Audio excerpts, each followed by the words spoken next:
Great.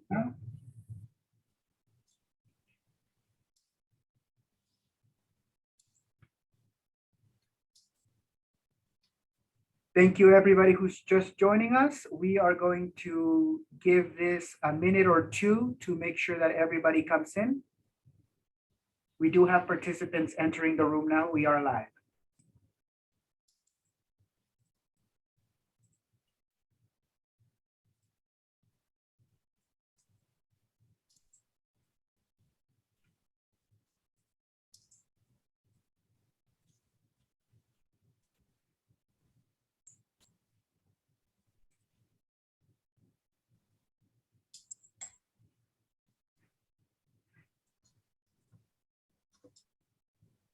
Okay, we are going to go ahead and get started.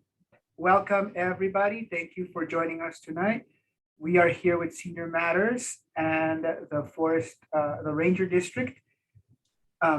Before we begin, I'm going to go ahead and go over some housekeeping rules. If you allow me a moment to share my screen.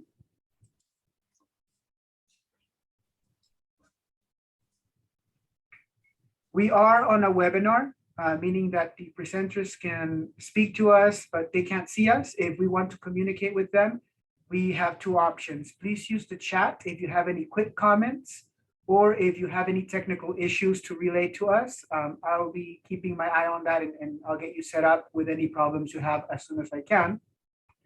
If you have any questions for our presenters today, or for our panelists or facilitators, make sure you try to use the Q&A function. This will save the question for an appropriate time to answer. And finally, this is being presented in English and in Spanish simultaneously. If you go to your Zoom options on the bottom right, you'll see a gridded globe icon like you see on the screen here. Make sure you click on the language of your preference, English or Spanish. If you have any issues with these functions, please let me know through the chat and I will get you sorted out. One moment. And with us today, we have, and let me know if I pronounce your name correctly, Scott. We have Scott Cyphus. He is the support services specialist on the Aspen-Sopris Ranger District and has been with the Forest Service since 1999. Scott has a background in recreational education and has guided multiple backcountry trips with inner city youth as part of the Job Corps program. And we have Stephanie Deaton as the visitor information specialist for the Aspen-Sopris Ranger District. She has a background in education, and before joining the Forest Service, she worked for Outward Bound and Aspen Expeditions. Stephanie has hiked extensively in the Aspen-Sopris Ranger District and has multiple certifications, including avalanche hazard management, training, and being a wilderness first responder. And with that, I will turn it over to Ron to speak about Senior Matters for a moment. Welcome on behalf of Senior Matters, the co-sponsor of today's little program. Senior Matters, for those of you who don't know, is a 501(c) not-for-profit. We've been around for about 15 years, and we try to provide programs geared especially to senior citizens. And I'm sorry, you're hearing my phone here. And it's still ringing in my Bluetooth in my ears. So that's who we are, and we're glad you're here. And I'm gonna have to turn this off in my ears. So let's turn it over to Scott and Stephanie. Hi, well, welcome everybody. I appreciate you guys taking some time to chat with us this afternoon about some options that we have for you when it comes to hiking opportunities on the Aspen-Sopris Ranger District. And if you give me a second, I'm going to turn on our screen and share our little presentation. Yeah. We can email this presentation to Wendy in case anyone wants a copy of it later on as well, because it's got some really good links and web addresses in it.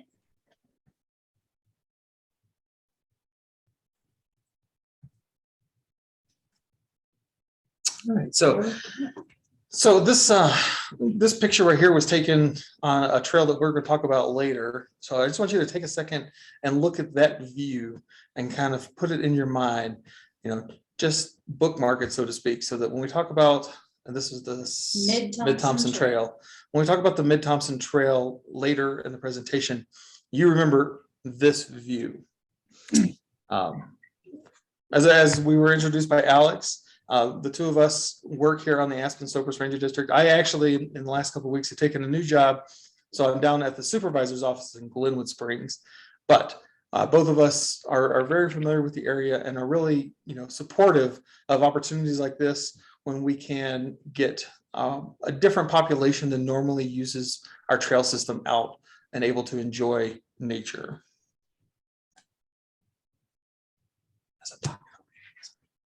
You can visit us in person as well if you so choose. I'm here at the Carbondale office across from the post office on Main Street in Carbondale. Our address is right there, as is our phone number if you want to give me a call if you have any questions about anything in the slides or any other questions you may have afterwards. Scott's over at the supervisor's office in Glenwood Springs, which will actually open to the public in mid-May. But if you give him a call, you might reach him. You might reach me too, because I'm answering the phones for the Glenwood Springs office.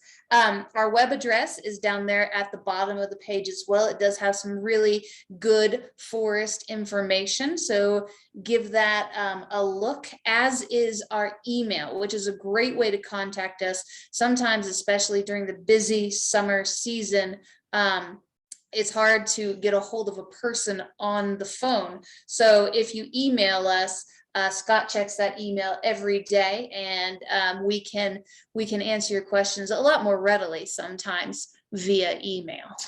And that mailbox is good for the entire forest. So even if you're not, if you're looking at doing hiking options over in Vail, Eagle, Dillon, Silverthorne, Rifle, Meeker, that email address is going to get you to, like I said, I check that email every day. And if I can't answer the question for you, then I'll make sure that I pass it on to one of the district staff who will be able to get you the answer to the question you have. So it's a really, as Stephanie said, it's a really good resource to have. And I just want to go back to the website and kind of put a plug in for that too, because we do get super busy in the summer with our seasonal staff. Even though we bring more on, we will take an average of 120 phone calls a day. So trying to find some of this information on your own really can help you out and get you going faster than waiting for a phone call back from us. So you can find trail condition reports on there, fire conditions. You can find all of our quick sheets and recreational opportunity guides that we'll talk about a little later right there on that website. So please, and if you want this, presentation, just reach out. Nancy, I think you can help us, or we can reach out to us directly and we can get you this presentation with all the links and everything associated with it. Yeah, so you don't have to write down everything. All right, so the first thing we're going to talk about, I think it's me. I'm just going with it. I'm knowing before I go. The first thing we're going to talk about before you go out and hit the trail is know before you go. So we do have 4 bullet points that we want to highlight. The first one being research your trail and find your trailhead on a map before you start out towards that trail. Because as some of you know, there isn't a lot of cell phone service in a lot of the White River National Forest. So it's really good to know and to be able to find where you're going on a map, just so you kind of have a general idea. That web address right under research your trail and find your trailhead is the web address for our recreation quick sheets, which we'll go over a little bit later. But those quick sheets do have how to access our trails on each of the sheets. So it'll tell you how to access each individual trail. Another really important thing here in Colorado, as the weather changes from minute to minute, is to look at the weather forecast before you go out. See if there's any precipitation or rain or anything in the forecast, so you can be prepared for any sort of situation that may arise. Also, we do experience avalanches in the Aspen-Sopris Ranger District from October through May. And a lot of our trails and even our Forest Service roads do go through avalanche paths. So it's a good idea to check the avalanche forecast on the Colorado Avalanche Information Center website, and to see what the avalanche danger is and how exactly that affects where you're going.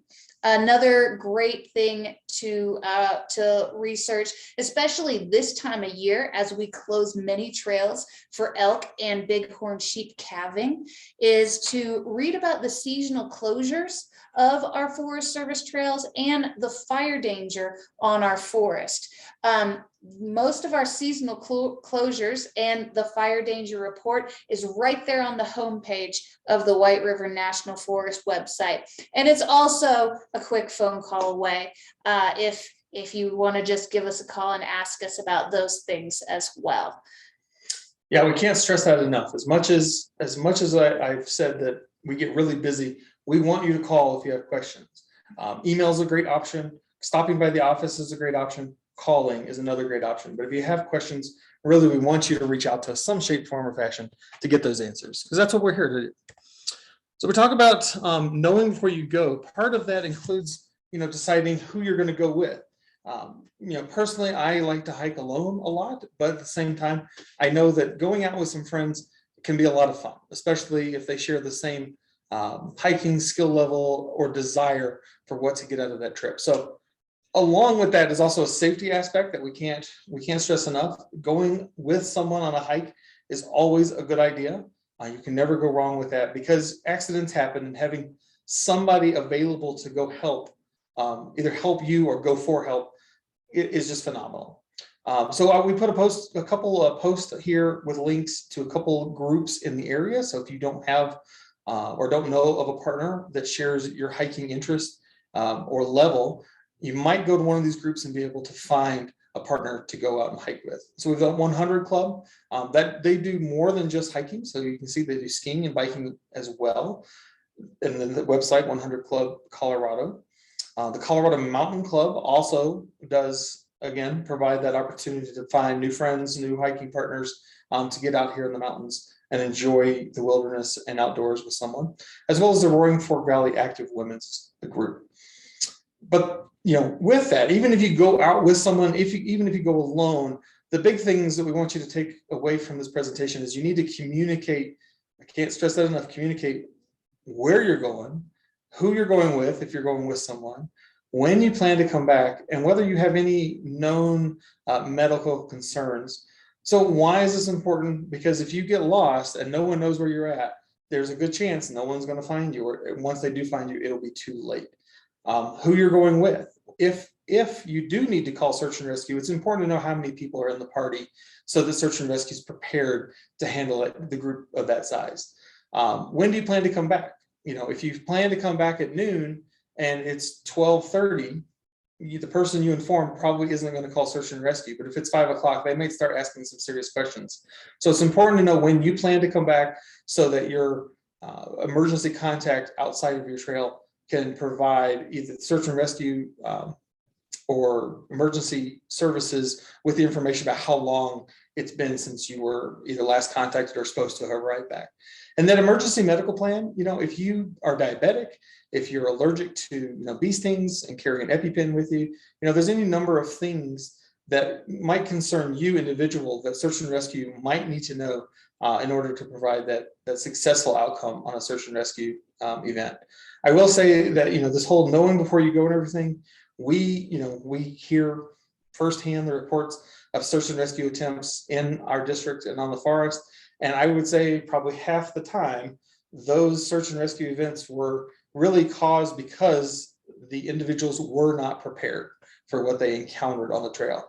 Weather can turn, I've been up in Steamboat Springs 3 years in a row where it snowed on July 4th. It can rain anytime. Any number of things can happen in the woods, in the wilderness. And while you can't prepare for every eventuality, if you are as prepared as you can be, you minimize the chance of finding yourself in a situation where search and rescue is needed, which is something none of us want to see. All right, I'm going to stop sharing for a second, and Stephanie's going to go over some of the 10 essentials that you need to, or you should, I should say, have with you when you go on a hike. Yeah, so I'm going to pack my 10 essentials in my backpack here. These are items that I carry with me pretty much every time I hike, and I'll talk a little bit about a few extra items that I sometimes carry as well. The first thing that I always pack is navigation. I always pack a paper map because a paper map never runs out of batteries, and it's really good to read. I also typically pack my phone that has a GPS device as well. The next thing I pack is illumination. I usually carry a headlamp. This is a rechargeable headlamp that I need to turn off. It's a rechargeable headlamp, and I always carry that in my pack just in case I'm out later than I anticipate being out. Another thing in our high Colorado mountain area is sun protection. I pack my sunglasses, my sunscreen, and then typically I will pack a sun hat. And extra food. I usually take high calorie small food like these bars that I just got at the regular grocery store. They pack a lot of calories in them, and it's really great pick me up if I'm feeling low, and it's good. Another thing I pack is extra water. I typically carry about 2 liters of water with me in the summertime, and I typically drink all of that. In the wintertime, I should carry that much as well. If I know that I'm going to be in an area that has a lot of stream crossings, or an area where I'm going to be out a little bit longer, a lot of times I will pack a water filtration device with me. And that way I don't have to carry 3 or 4 or 7 liters of water. Put that right there. Insulation, as Scott mentioned, it does get, the weather does turn here in Colorado really quickly. So I typically pack my puffy jacket, which I just fold up like this down there at the bottom. I pack my rain jacket, which I also fold up like that. And then sometimes I'll pack a wind shell. This is a really tiny wind shell, and it works really well. It's like a trash bag. It's really warm. Another thing I'll pack is, it says fire. I know fire is a no-no in the state of Colorado, but I will pack something to help keep me warm and dry. So I'll pack an insulating Mylar blanket.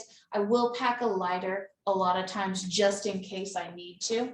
And a shelter, I'll pack shelter. And my shelter is typically, if I'm just out for a day hike, what I'll pack is a rain poncho, and I'll use that Mylar blanket as well. I will also pack a repair kit. Now this repair kit is really tiny. It's just a sewing kit and some tape that I got this sewing kit at a hotel, and just some tape. A lot of times that'll be good enough to like repair my jacket or repair a strap that fell off my backpack or something like that. And then the last thing I pack is a first aid kit. I have 2 first aid kits here.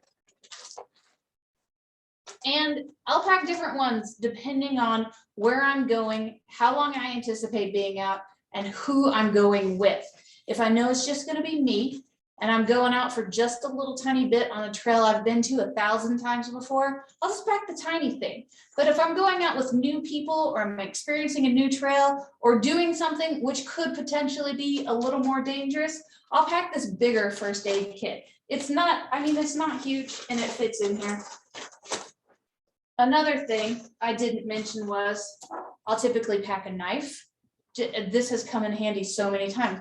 Pulling cactus prongs out of your shoe, or just whatever. I'll usually pack a knife. And I'll pack my gloves, and my headband here for my ears, because they get really we get really cold.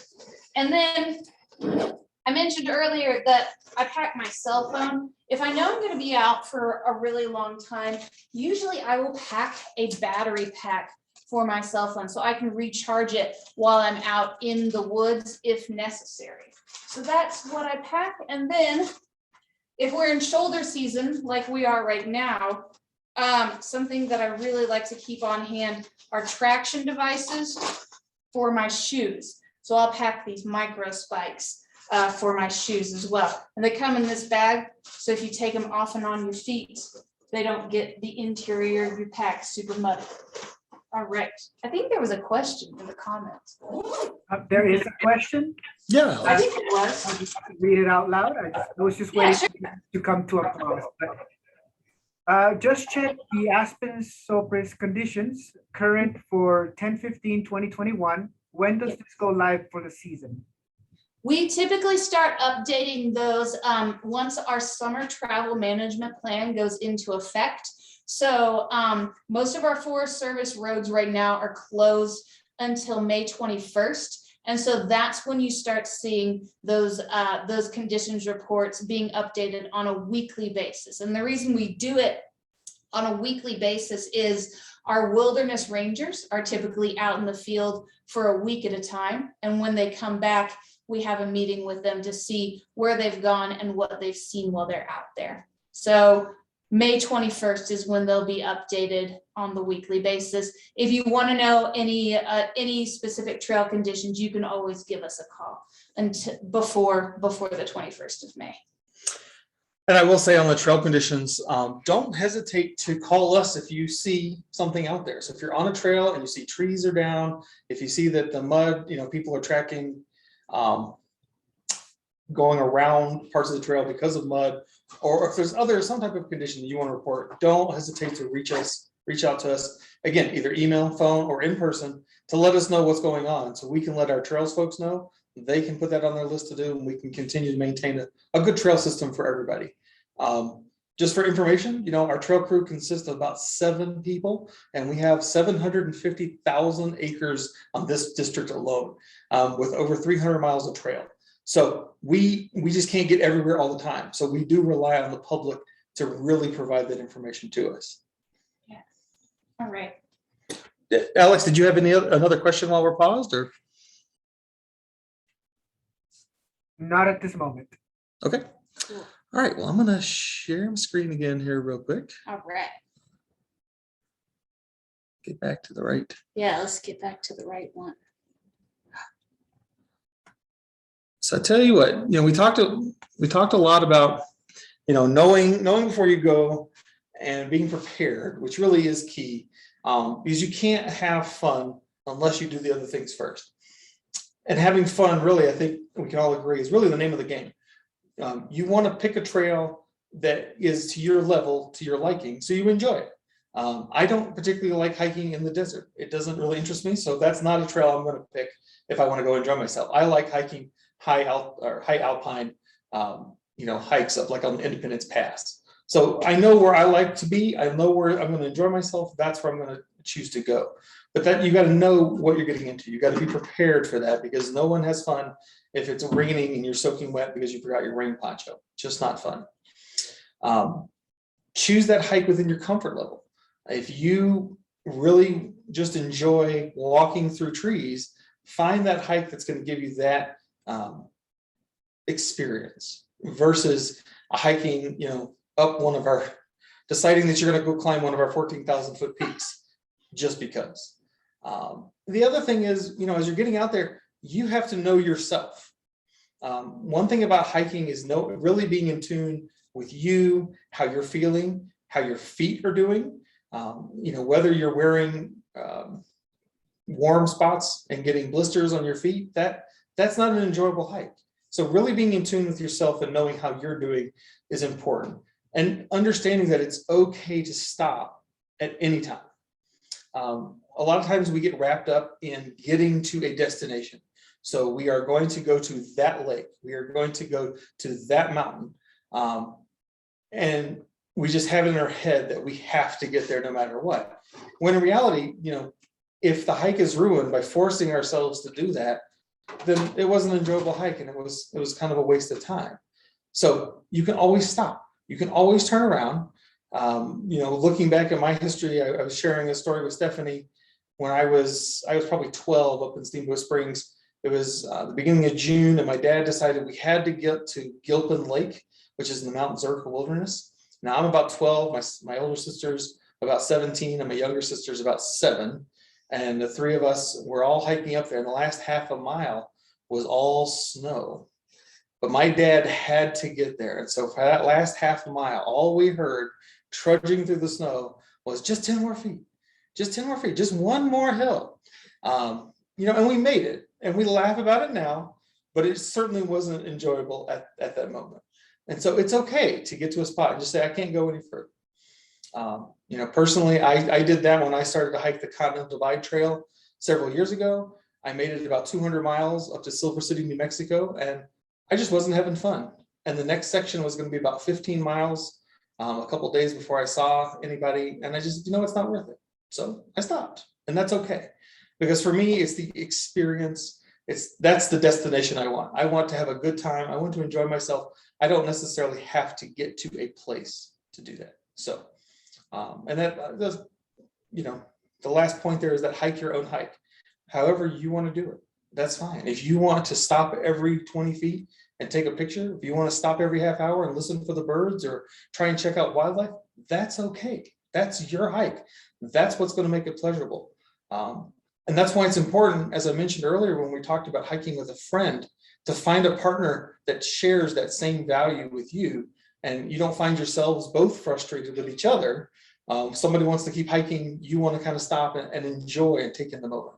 So it's important, because at the end of the day, having fun, having a great experience in the outdoors is what this is all about. Mm-hmm. All right, so now we're going to talk specifically about how to choose a trail on the Aspen-Sopris Ranger District or anywhere in the White River National Forest. Now, what we're going to be talking about is these recreation quick sheets that we've mentioned several times before already. On the right-hand side of the screen is a picture of the top part of one of our recreation quick sheets. You can find these online at that web address at the bottom of the page. You can also find them in person in paper form at our Carbondale office, our Glenwood Springs office, and any open Forest Service office. And the reason we love these quick sheets and we refer to them time and again is because it tells you how to anticipate a trail, what to expect, and basically it helps you kind of narrow down what trail to hike. Because like Scott said, we have how many trails on the forest? Over 300 trails. We have over 300 trails. So a lot of times when people come in and they're like, what's the best trail? It's like, well, what are you expecting? Important factors that the recreation quick sheets mention are the length of the trail. Each quick sheet shows how long a trail is. It also shows the elevation of the trail, which is really important, especially if you're hiking if you're new to hiking, or if you're with somebody that's coming from a lower elevation. This will tell you the beginning elevation of each trail and the ending elevation. So it'll tell you how much gain you're going to be getting over the length of that trail. So if you want to take a light day, don't hike a trail that's going to gain 5,000 feet over the course of half a mile. It also tells you the average hike time. And so how we determine the average hike time typically is we plan on hiking 1 to 2 miles per hour at elevation in most of the forest. So just plan on that. Plan on 2 if you're going really fast, but also plan on 1 mile an hour if you're stopping and having a great time looking at a bunch of stuff. The recreation quick sheets also show you the difficulty of the trail. So if you're looking for a more challenging day, choose some of those moderate or difficult trails. Or if you're looking for a lighter day, choose an easier trail. And it tells you how heavily that trail is used. So do you want to be with a bunch of people? Are you hiking alone and you want to see a lot of those people? You do a heavily used trail. Or if you want some solitude, go to a lightly used trail.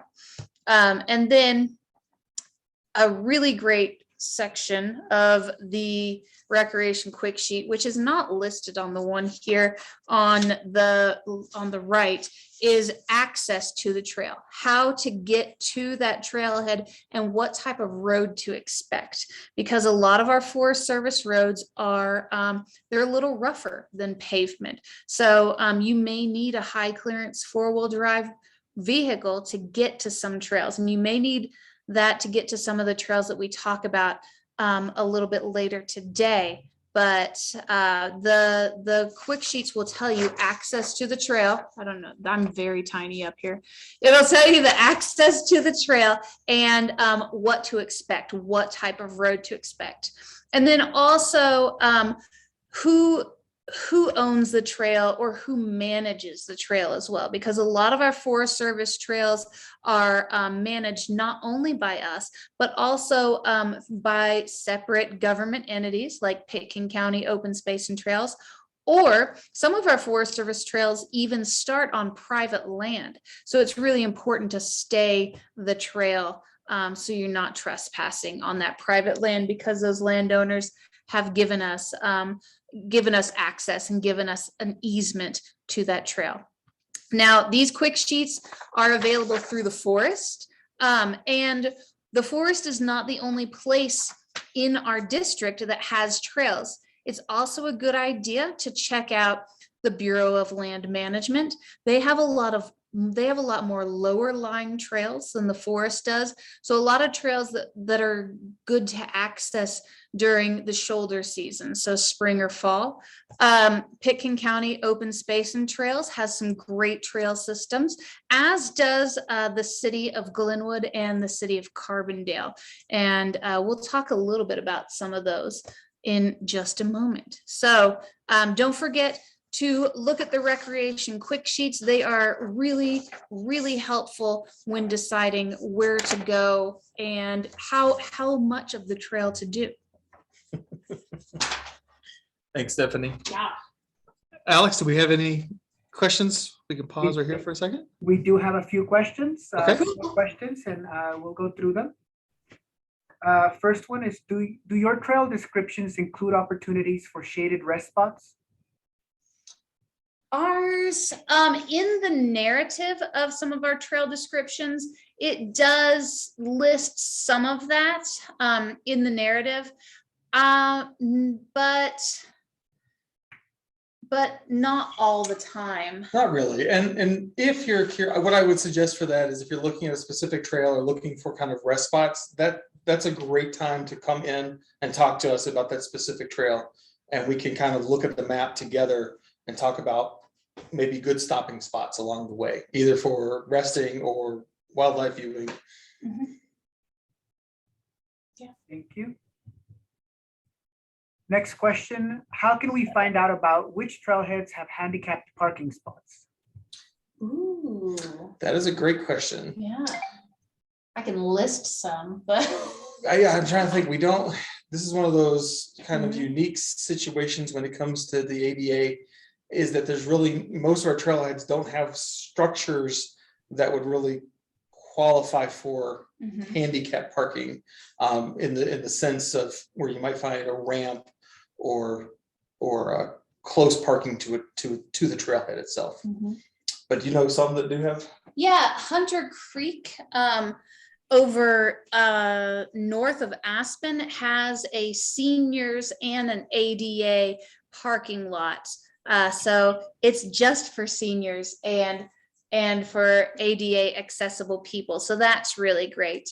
If you're looking for something that is accessible though, it is really important to remember or to research what type of surface level the trail is. Typically, those ADA trails are going to be paved, or they're going to be really smooth packed dirt. And we will be listing some of those trails a little bit later on. And then the ones that are paved like that, they do typically have handicap accessible parking at different stages and intervals of the trail. And again, I won't, I stray with so many trails and such variety that we've got on the forest. It's really hard to kind of capture it all in a quick conversation. So again, if there's a need, I always suggest you come down here, you talk to us on the phone. That way we can really look at the map together and talk through. And if we need to, we can ask some of our rangers, either our wilderness rangers or our trail crew, what the conditions on the ground are on some of these trails that we may not have hit. Especially in the beginning of the summer when we're just getting in to these trails with our trail crew, you're going to find trees and things that are blocking that trail that normally wouldn't be there, but just naturally fall over the winter with the snowpack. And so, especially at the beginning, you might find trails that the rest of the summer are perfectly fine. We just haven't had the time to get to yet as far as clearing them out of deadfall. And then there's always those random things that don't necessarily get reported a lot. But 2 years ago, we had what we call a microburst, which is it's straight line winds, like a tornado that tore about a half-mile section up at up above the frying pan. Yeah. And that just, when incidents like that happen, we don't have the resources to kind of jump on them immediately and just take care of them. So we've slowly worked at that. And I think we got most of those done last summer. But again, contact us if you have questions about specific trails so that we can work with you and get you the information you need and let you know what might or might not be best on those.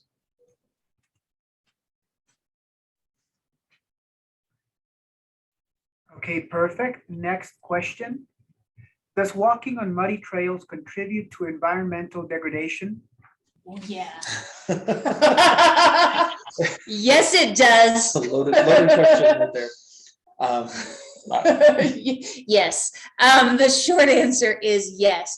And so what it does is it causes funnel erosion of the soil. And so as we experience snow melt, that snow is going to create wet surface areas. And if you walk on those wet surface areas, it's going to create deeper and deeper channels in the trail. And it's going to cause the water, as it melts off, to funnel down and actually erode portions of the trail. And so we are going to briefly touch on that in just a little bit, but we do ask that you not hike on muddy trails. And then if there is mud on a trail, that you not walk on the ground past the mud, because what that does is it damages the plants that are on the sides of the trails, which do prevent erosion. And so what you're doing is you're creating a wider erosion path. And just to stress, that the mud question, I think really falls in this time of year when things are melting out. It's going to rain. There's going to be mud puddles out there. So I don't want to suggest that you don't hike ever, if it rains. That it's going to happen. That's just part of nature. But this time of year specifically, when you see the water actually thawing out of the ground, and the mud is deep, it can be several inches deep, versus a rain shower that just gets the very surface wet. That's really where the struggle we have comes from, is when people are hiking on these trails or biking, especially on these trails, and they're leaving several inch deep ruts. Then we have all the sedimentation that comes off the trail. We have water, we call water bars. They're designed to channel that water off the trail to keep that erosion from happening. But if we have all the sediment coming down from people using the trails when they shouldn't, those water bars get filled up, the water just keeps going down the trail, and it just causes a heck of a lot of problems. I tell you, I can't mention it. I won't say it. It also causes a lot more work for our wilderness and trails crew. I can't mention that place. No. So anyway, that's the answer to that. All right. Thank you. We still have some more questions. Okay, shoot. Yeah. Let's shoot. Okay. What factors contribute to trail difficulty description?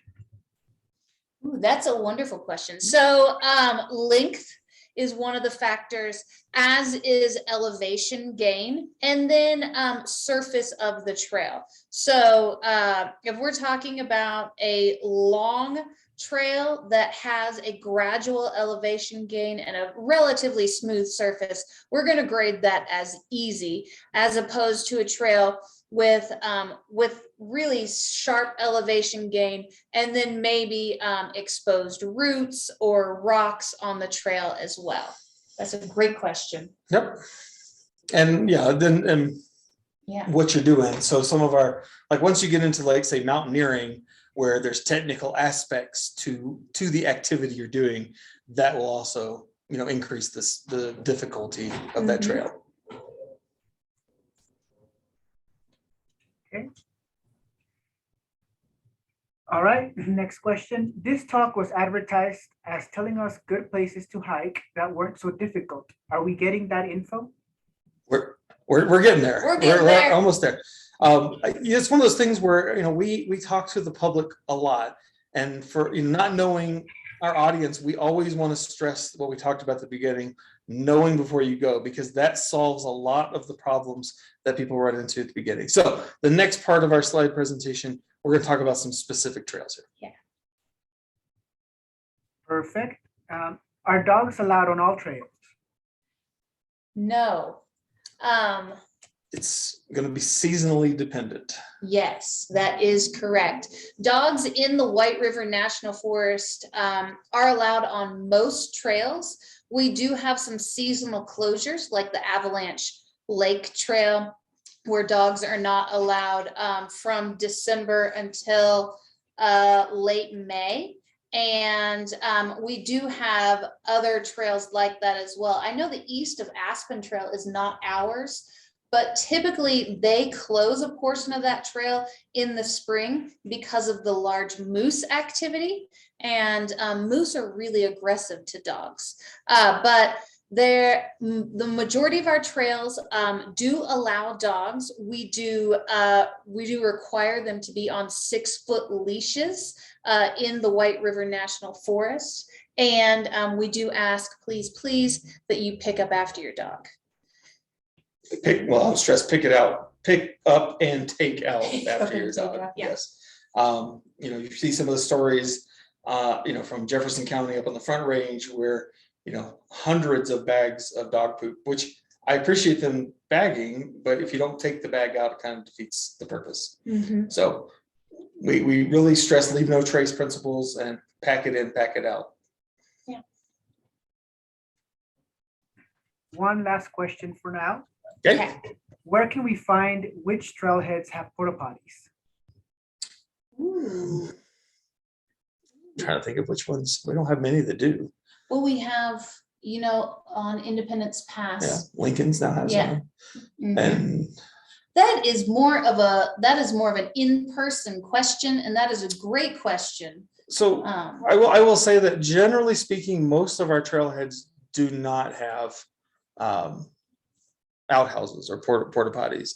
But that's been typical for the Forest Service for decades now. Mhm. It's generally not something, because when we put a facility up, it requires maintenance then, and it adds to the workload.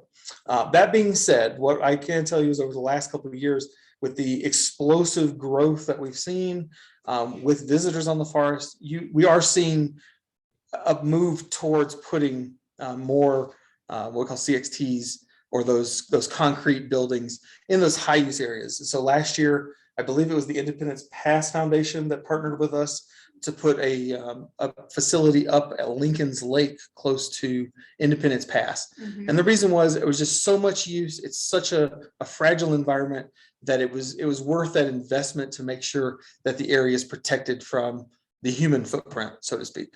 Mhm. All right. No more questions for now. All right. All right, Perfect. let's Well, let's get move into this. on to our Let's get into the trails. heart of this, the meat and guts. Favorite hikes in the area. So, we're going to talk, about a couple hikes and then how to get there, kind of what you might experience on these. Avalanche Lake is probably one of the most popular hikes, especially on the western side of the Maroon Bell Snowmass Wilderness, because of a great number of reasons. One, it's really accessible. So if you go down Highway 133 and you'll see a sign for Avalanche Creek, that's the road. It's only a couple miles up that dirt road to get to the trailhead. I will say that on this, the road itself is in pretty good condition as far as vehicles go, but there is one creek crossing. And in the spring, when we do have that spring runoff, it can get a little high, but especially as summer moves on, any vehicle, most vehicles can get over that creek crossing without a problem. I will caution you, low lying vehicles. I'm trying to think of a good example. Tesla. Yeah, Tesla. Probably not a good idea to take there, but most SUVs that have just a little bit of high clearance are going to be able to get through that creek without a problem. Mm-hmm. The great thing about Avalanche Lake is it's long, and it gives you you can go to the destination, and the picture that you see in the slide, that's Avalanche Lake itself. That's what could be your destination, but it doesn't have to be, and that's what I love about Avalanche Lake. There are tons of meadows right along the pathway up there. It's 11 miles, and as you can see, it goes up quite high at 10,695 feet, but you don't gain that, all at the beginning or all at the end. It's very gradual. And so you can kind of make this your hike, and however long you want it to be. If you have half a day, you go as long as you want. Just enjoy it. Stop at Kobe Park, which is about 5.5 miles, something like that, about halfway. Dooley Park. Dooley Parks. Kobe Park, something else. Oh, I'm on a different district. I'm on a different district with Kobe Park. Sorry, but again, it's just a nice hike, Mm-hmm. gradual incline. It just has a variety of views, terrains, and you're going to have those opportunities, especially later in the summer. That's a main thoroughfare for some of our elk populations as they migrate to those higher regions for the cold. The one drawback, besides the creek crossing that you do have to go, is it is very popular. We do have one campground up there, Avalanche Campground, so it does see some use. A Porta John Oh, at the There trailhead. you go. It does have a CXT there. But because it's so close to both Highway 133, and it's such a nice trail, it does see a lot of use. So I always, it's one of our most highly recommended trails to do. Is probably why it's used, but it is nice for those that are seeking a nice gradual incline. Or if you really want to go the distance, again, 22 miles round trip up to Avalanche Lake and back. Mm-hmm. We got I'm gonna mess it up again. Perrin Creek. I always want to say it a different way. So Perrin Creek is on the other side of Highway 133, just to the north of the turnoff for Avalanche Lake or Avalanche Creek there. The great thing about Perrin Creek is now is the time to be hiking that. It doesn't have as high of elevation. It's probably already, if not already dried out, pretty close to drying out. And it has a south-facing aspect, so it gets all that sun, which is great for helping get that trail ready for use in the spring. It's also, because it's south-facing and a little lower, it's going to get in that warmer time, or that warmer feeling as the summer goes on. And so now in those nice, like today, nice 70-degree day, it's a really great hike. It doesn't see a lot of usage because it is a little more difficult to find. It starts on picking county open spaces. Yep. And trails. Mm-hmm. And so they control the gate at the bottom of it, but it is open now for use, again, because it dries out so earlier in the season. It's very easily accessible. There's just that little parking lot just right there off 133. If you're headed south, it's on the right-hand side, and it's really super easy to get to. So that's why it's a great trail. You don't have to go over any crazy roads or anything like that. And as you can see from the picture, you're going to see some spectacular views. It may not be, like being at the top of Independence Pass or at Avalanche Lake, but just great vistas of the surrounding mountains. The next trails we're going to talk about are the Lorax Trail and Mid Thompson Trail. The Lorax Trail is actually owned and governed by the Bureau of Land Management. It is west of Carbondale. It is a hiking and biking trail, so it is popular with both hikers and bikers. There is not a porta john or a toilet at this trailhead, but the Lorax Trail is about 6.5 miles. There are multiple turnaround points though, and excellent views of Mount Sopris from each of those turnaround points. This one's rated as easy difficulty because the trail, while it does increase a little bit, it is a relatively smooth surface for walking, not necessarily for wheelchairs or anything like that, but it is a relatively smooth walking surface. That being said, if it does rain or it has rained in the past, this trail is made out of some pretty slick clay. So it does get really slick when it's wet. So just keep that in mind. If it's been raining for the past few days, or if there is rain in the forecast, it will get slick. The next trail we're going to talk about is the Mid Thompson Trail, which was the view that we showed at the very beginning of that vista of the Haystack Mountain and things like that. Mid Thompson Trail is used very lightly. It has a gradual incline. As you can see from the picture, the trail is dirt with a little bit of rocks and things like that. It's 3.7 miles one way to that overlook, to that scenic view. But along the way, there are multiple views of the surrounding area. And the great thing about Mid Thompson Trail is it kind of travels through different zones. And so you're going to get your sagebrush, you're going to get your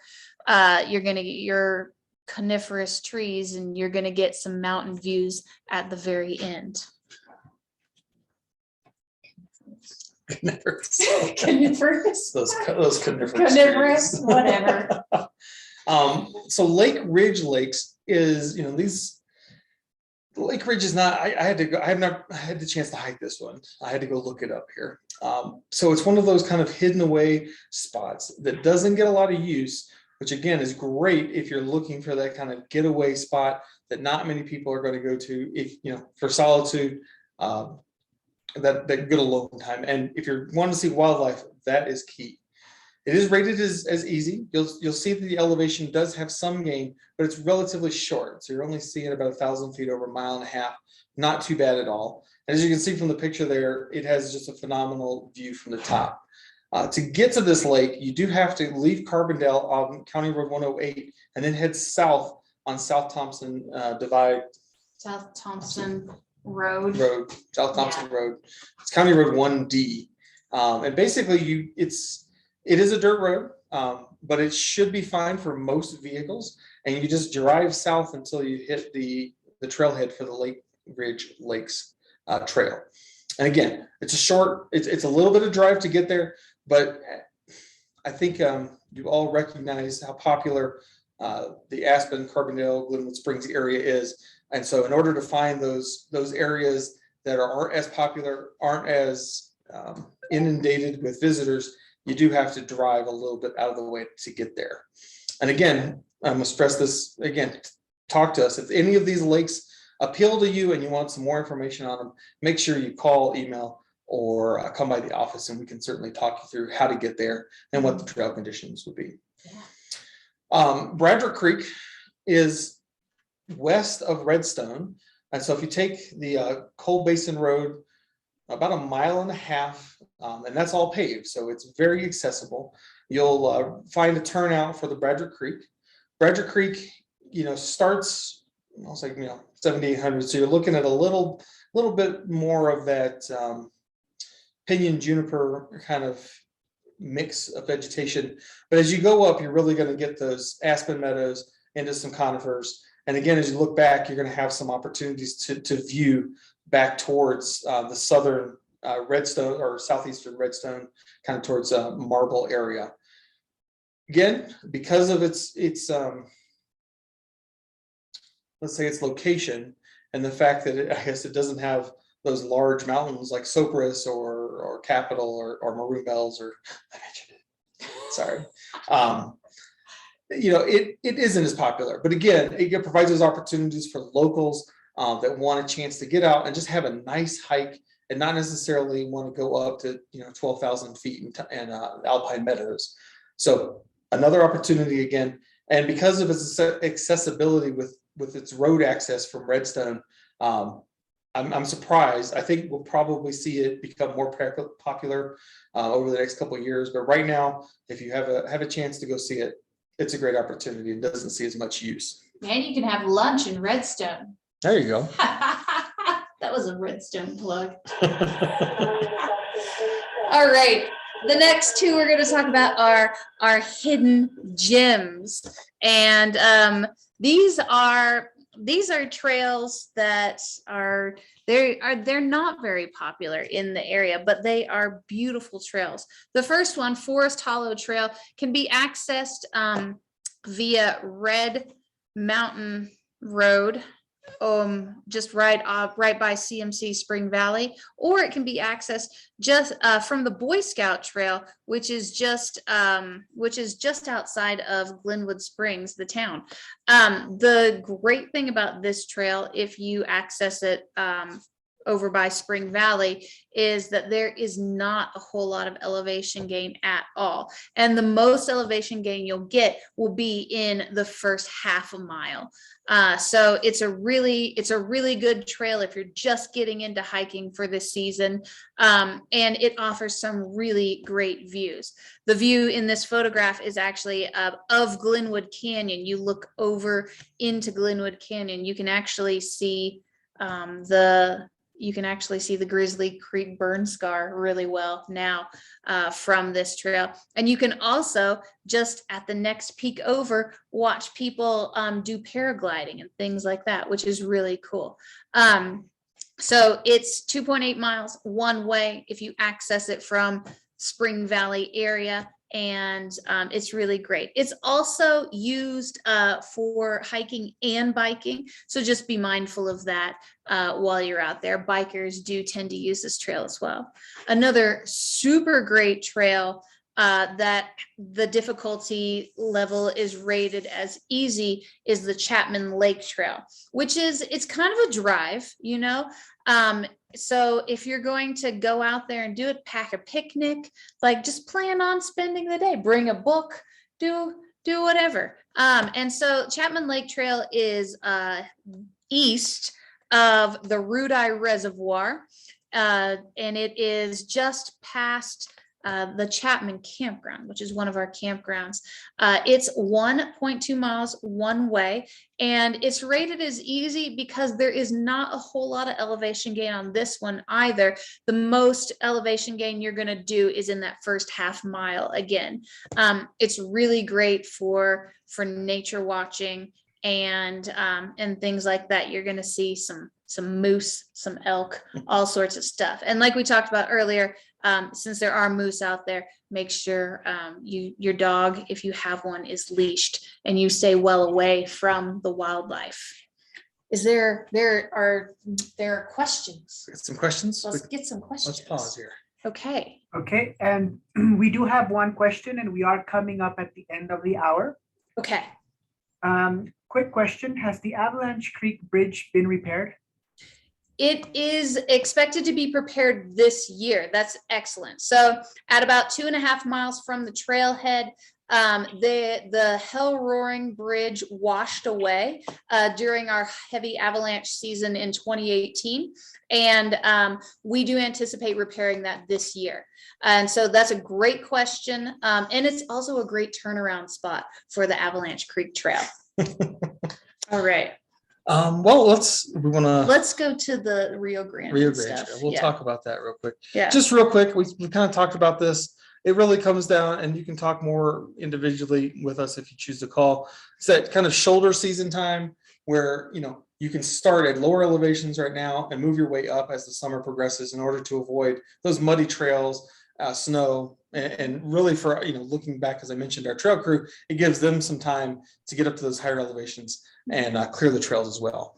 But I do want to touch base on, sorry, I thought you were going to say something, you're good. is a couple options, especially for anybody who needs, wheelchair bound individuals who really want to get out and enjoy the outdoors. There's some great options that are close here. They're paved and provide, even if you're not in wheelchair, provide opportunities for quick, easy hikes any time of the day. Great thing about the Rio Grande Trail is there are restrooms along the way, and it is 42 miles from Glenwood to Aspen, but you definitely don't have to hike that whole thing. And if you don't want to hike out and back, you can jump on the bus. There are plenty of bus stops and then ride back as well. So this is a great one if you're just getting into hiking, or if you don't know how far you want to go. It's a great opportunity. Yeah, or if you're just like right now at the beginning of the season, just trying to get into shape. It provides that nice, paved service, so you don't have to worry about rocks, roots, trips, falls, slips, anything like that. I love the Rio Grande Trail, and it's managed by the Roaring Fork Transit Authority. And on their website, they do have maps of the trail, and I put their website at the bottom of the page right there. And then the other one is the Brush Creek Trail up in Snowmass. That's maintained by the Snowmass Open Space and Trails. Generally, it just opened up not too long ago, but again, it's paved, provides usage. It's a popular trail, but again, it stays at a lower elevation, and people are getting out there trying to get in shape and get ready for the trail system. But it's very easy as far as difficulty goes. So again, there's some options on those two that are not Forest Service trails, but provide those views, access, and especially with the Rio Grande, a lot of options for those that may need some extra help. Like I didn't even think, until you mentioned, I didn't even think about hiking the Rio Grande and just taking the bus back. I've done that and I love it. that's great. Okay. So what do we have? I can't remember. Oh, it was wildlife was kind of the last one. Yeah. What to see out there really is going to depend on where you go and how you, I'll say, behave, for lack of a better word. I used to take trips out with students age 16 to 24 years old, and they would always ask me, always worried about seeing a bear. And I just look at them and I'd say, you don't have anything to worry about. And they would say, why? And I say, because you guys make so much noise, we're not going to see any animals ever. If you want to see wildlife, then I would suggest you pick those trails that don't have a lot of usage. Make sure that you yourself are being quiet. That doesn't mean that you don't need to be mindful of your surroundings. We do have, bears, mountain lions, and other animals out there that can do you harm. But just remember, the animals out there are generally more afraid of you than you are of them. But lots of opportunities on the district to see wildflowers, birds, bears, elk, deer. Last year we had a good mushroom crop. If you're into mushrooming, you can buy a permit from us. It's free. You can buy but it. It's free. But you can collect 5 gallons of mushrooms every day if you want on that permit. So what a great opportunity for you to forage and be able to, again, use the outdoors and use what is there for you. Yeah. If you are concerned about wildlife or anything like that as well, what to do when you encounter wildlife, we can talk more about that later. I can go on about bears and moose and everything for hours. But if you want to give us a quick call, or if you want to stop in, we could talk about that for forever. But I know it's past 6. Okay. So yeah. Well, Alex, do we have any more questions at the end here? Or? We can end it with the last question we have. Is Avalanche Lake Trail different from the Avalanche Creek Trail? That is an excellent question. The Avalanche Creek Trail and the Avalanche Lake Trail are the same. And the reason we call the Avalanche Lake Trail is because there's a little bit of a spur that actually goes to the lake off of Avalanche Creek Trail, but it follows the creek for the most part, and then it does take that spur off to the lake. I think that's about a half a mile off of the Avalanche Creek Trail. And I just want to, as we end here, thank everybody for you guys Yes. joining us and listening to what we have to say. I know, there's a lot of information, that we put forward. There's so much more that we could share. Yes. If you have more questions, again, email, phone call, stop by the office. That's what we're here to do, is we are here to help provide that information so you have an enjoyable, safe experience on the White River. Yeah, And thanks for Senior Works and Nancy and Ron for letting us do this. yeah, thank you. Very much. Thank you for a very interesting presentation. I'm actually not much of a hiker, but this made me want to get out there and hike. Good. All right. Mission accomplished. Yeah, yeah. Okay, well, that's the end of the night. Thank you so much, everybody, for joining us. Thank you, everybody, for presenting today. You will receive a copy of the presentation if you attended today. Be on the lookout for an email from me from the Garfield County Libraries with a copy of that tonight. And with all that, do we have any last comments? Just wanted to thank you so very much for such a professional and wonderfully and interesting and exciting opportunity this summer. So Yes, so much. that's not a word. You know, I'm a half a block away from you, so I'm going to come and sit in a chair there. Good, good. Thank you. Stephanie needs some company, so feel free. Thanks again. You're welcome. Yeah, Thank you so much and good night, everybody. good night.